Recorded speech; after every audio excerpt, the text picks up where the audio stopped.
This is a SkyWatcher Startravel 102 millimeter telescope. It's a refractor, and it has its own EQ1 equatorial mount, but I want to use it in altazimuth mount from the windowsill. As you know, we do astronomy from the windowsill, astronomy for windowsill, and so I've adopted it to use the virtuoso mount, which is really good. The SkyWatcher again. I've used the Losmandy dovetail bar, very sturdy, very good, to attach this. The attachment mount bar of that EQ1 is actually attached to the mount head. You can remove it practically, or with difficulty if you want. So I just use these rings, mountain tube rings with their own screw on the bolt holes of this Losmandy. And this is the lens of the telescope. I hope you can see.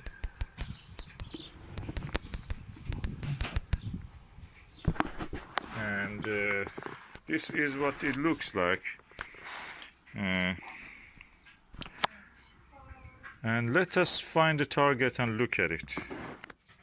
Okay, it's the view through my Ostara 40 millimeter wide angle eyepiece. This is what you see. There is a very good eye relief with this eyepiece, and the telescope itself also. We are now looking at a situation that normally any telescope will have some chromatic aberration. It's almost non-existent.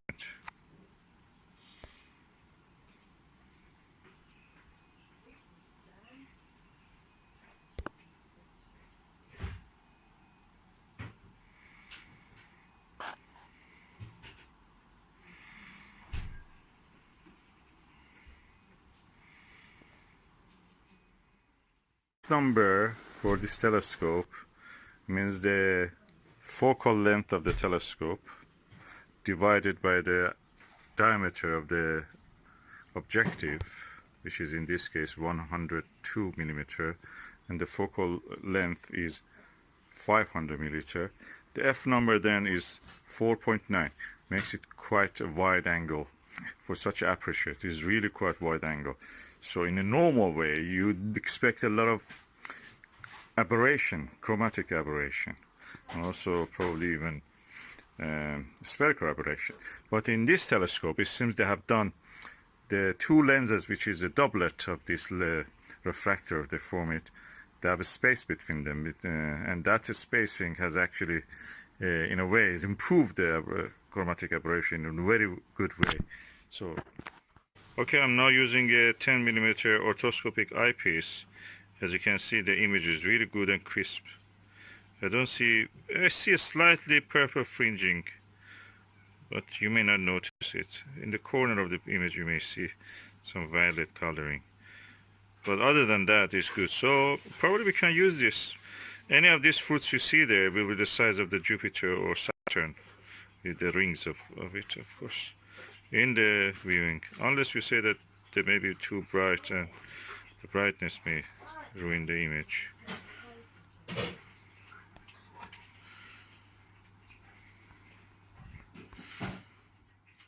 All, I think this is a good value, considering that for buying an apochromatic refractor or even a maxitoph, you have to pay probably from anything between 4 or 5 times to 10 times more than the price for this.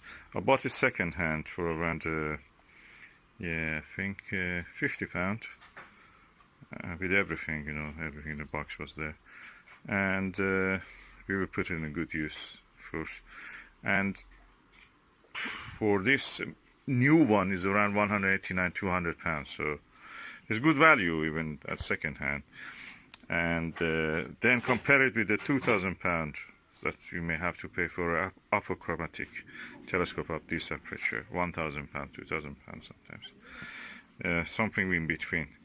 So good value in general. And compare the size of the tube aperture with this tonic water that I have here. And I will turn it around so we can see the lens. Okay, that's the lens. It needs a bit cleaning, but more than that, the lens is good. It's quite large. It has a lens cap, it has the eyepiece, it has everything that it needs to start your working on the planets and stars. I'm looking forward to have a clear sky, probably not tonight because as you can see it's doom and gloom and cloudy. But I will try it on Jupiter, Saturn.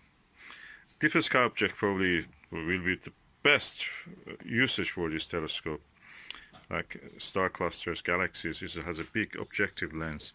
So it's 4-inch telescope, refractor, very good, capable, and hopefully it will be performing for us. And this is the view toward a few flowers in the garden. So again, you can see the clarity of the image. I cannot tap with my hand on the picture, but you can see it's almost in focus,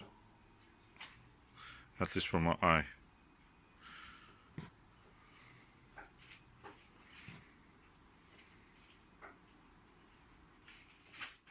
That was the view through the orthoscopic eyepiece. Now I'm back to the wide angle 40mm Ostara Plossl eyepiece. Of course, I've not changed the focus, but if I change it now, probably you can see more clear.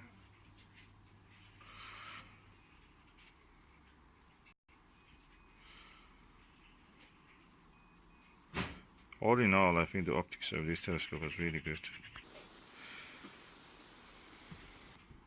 This eyepiece is brilliant, Ostara. This is the most used eyepiece that I have. I have probably 50 eyepieces, but this is the best I can use. It's cheap. I bought this from probably £15 or something. New, you can buy it for around £20. And I have 2 of this, so I just use it on each telescope probably. And really good telescope, wide angle views. And these are the fruits I'm looking at. So which one has yellow bits? That was the one I was looking at. Okay. And the window closes. This is my SkyWatcher 102, Startravel 102mm. That's 4-inch telescope. There's a lens cap. I'm removing it. This is the lens. I thought I saw something which may be the initial stages of fungal growth. So I'm just trying to clean it to see what will happen if it is outside surfaces. I remove the shield here and we go. See. Decided to open the lens completely and just do the other side of it also, if it needs, of course. Let me just blow some air. It doesn't have any bad thing here in this side. But I just use a blower just to see how it will affect it. The image quality, I'm really impressed, and the ease of movement, and you can see almost I can point it to the zenith, and the arrangement is really good. It's better than the other telescope that I have. You can almost point it to the zenith. The angle of this is now around 75 degrees, yeah, and things like Vega, if it is real high, you can look at this, and nice. I'm happy with this Losmandy, really saved the day. Without this Losmandy, that's from my Meade LX9T guider scope for that. So it has its own rings, and this Vixen, we call Losmandy dovetail. Really helpful.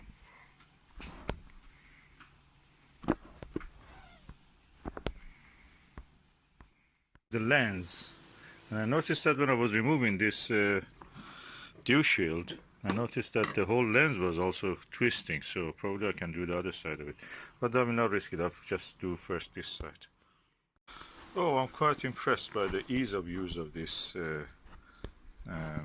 cleaning of this telescope. You put the lens assembly, it can be screwed, everything inside is nice. The color, look at this glittery color, they're very beautiful. and they have been built to be easy maintained and at the same time easy to work with. Okay, I'm now going to put the dew shield on it. As you can see, dew shield has also some felt around it. I'm going to blow some air into this and clean it also. Okay, I'll put this now back. Let me have a look before putting the lens cap on. And I'll use the eyepiece just to see how it is. So this is the spray, Butter Optical Wonder, and this is the lens.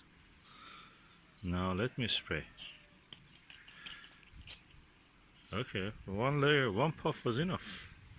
So I'm going to use that cleaner just to clean it.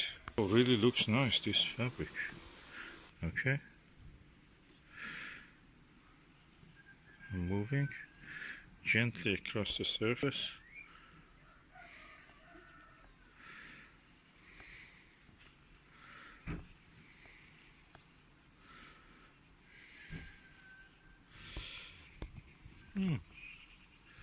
It's clean.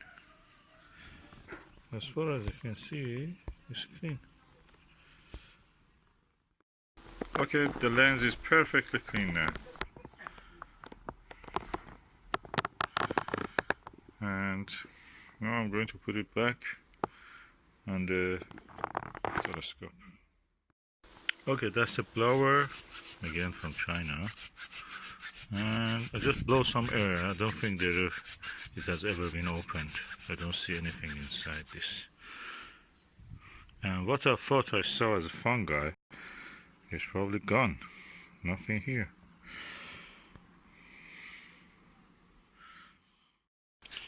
This is a SkyWatcher Startravel 102 millimeter telescope.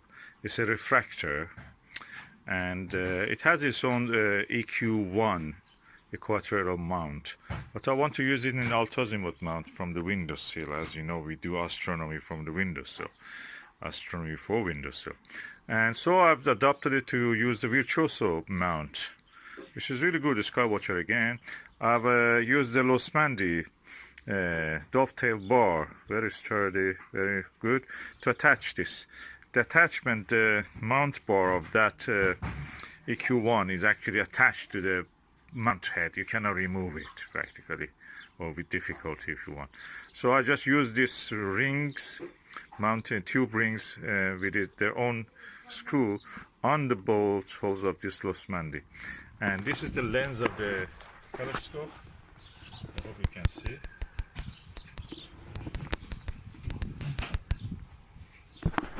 And this is what it looks like. And let us find the target and look at it.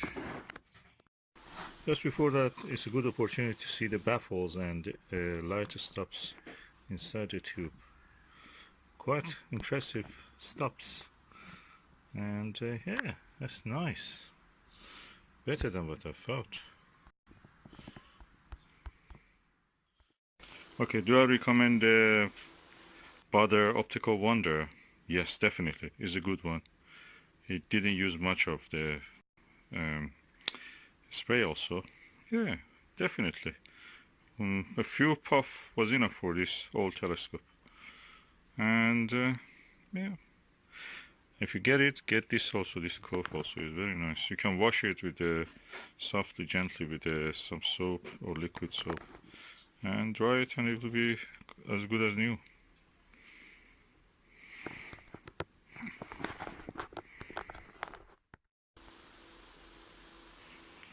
Sharp. That is what we have to call Chinese technology. Best image quality. Forget about the Japanese telescopes or American telescope. China is the next best, or is the first best now.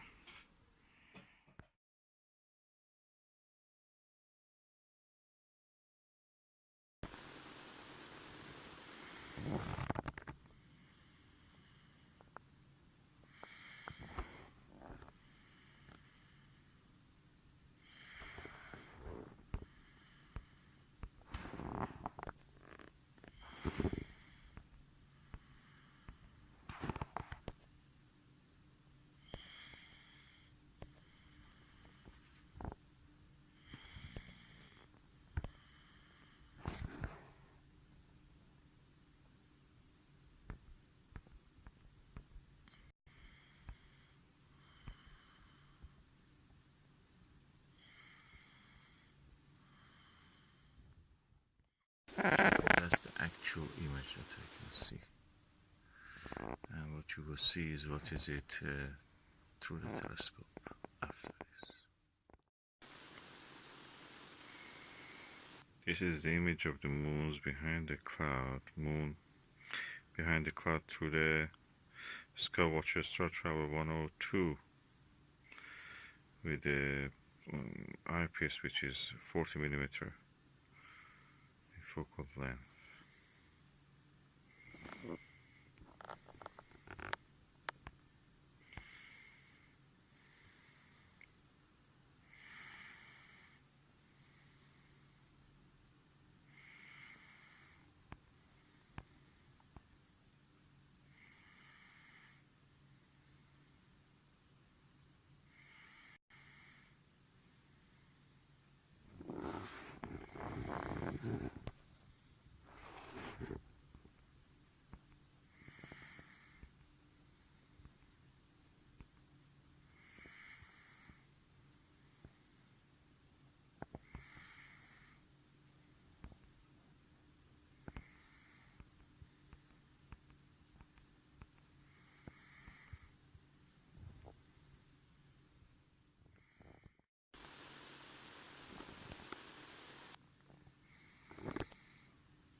I must say I'm quite impressed by the quality of the image.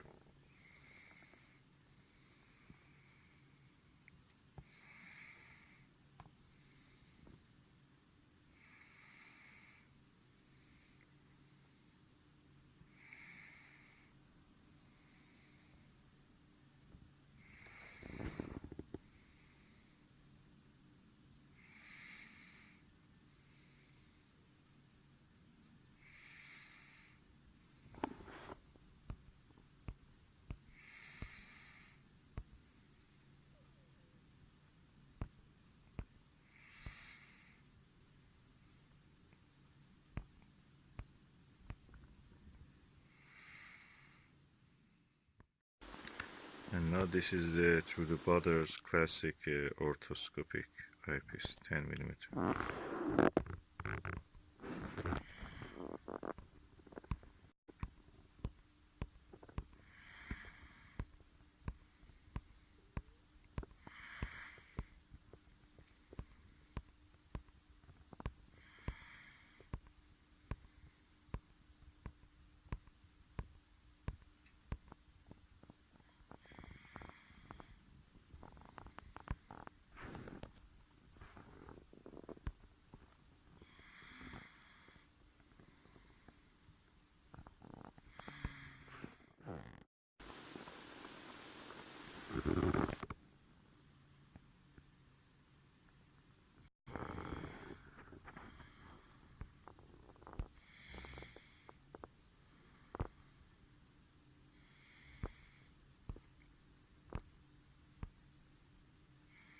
Can see a lot of details in the full disk of the moon.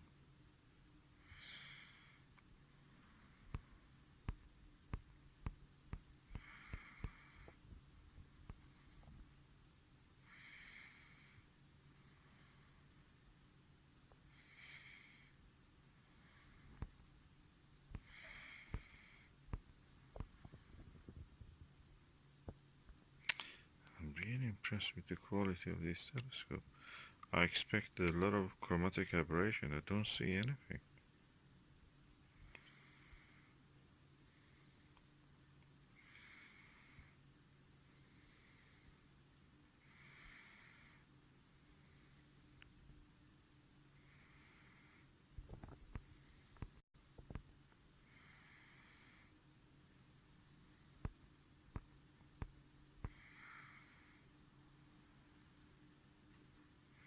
Can see the face of a fat man in the moon. For a brief moment. No.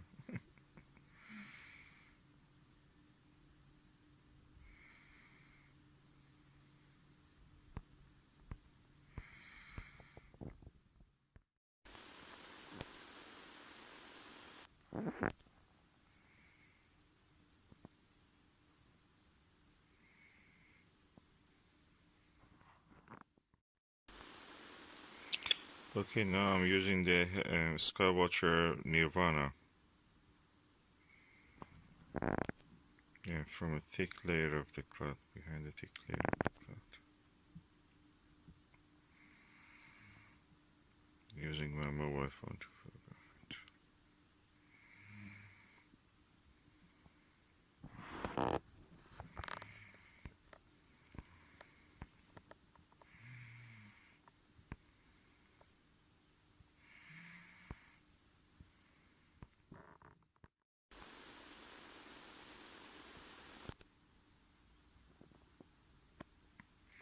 3.2mm eyepiece. You see much details.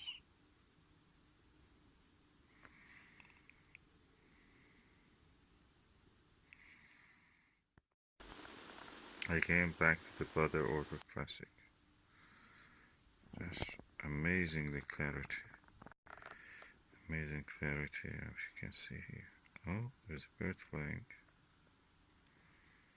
With the insect on the lens. Aliens on the moon.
Yep, they're cutting in the sea of the north of the Imbrium, where the Jura Mountains is.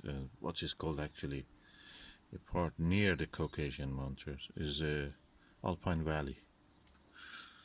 Amazing.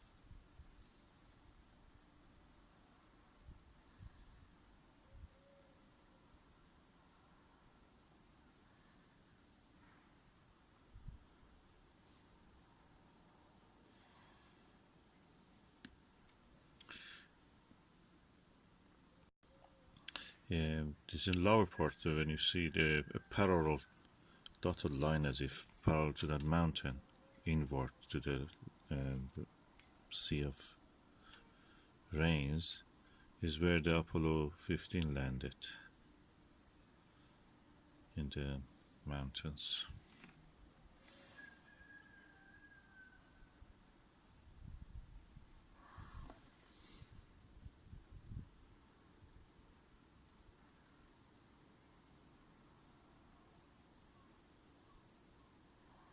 I'll try to zoom on down.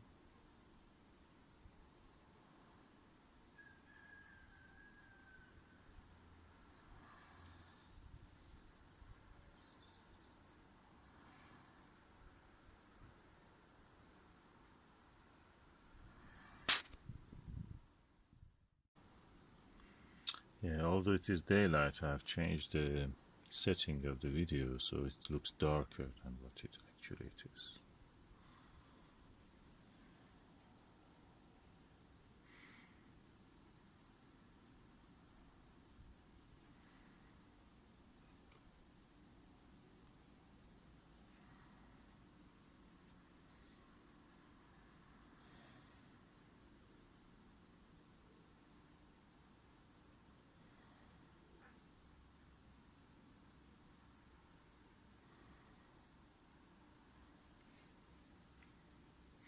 But where I'm making this video using a LX200 Classic.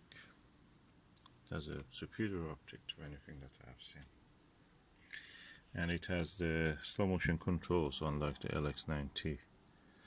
And that makes it possible to actually move the images. As you can see, I'm moving the micro movements of the telescope. It's possible. This.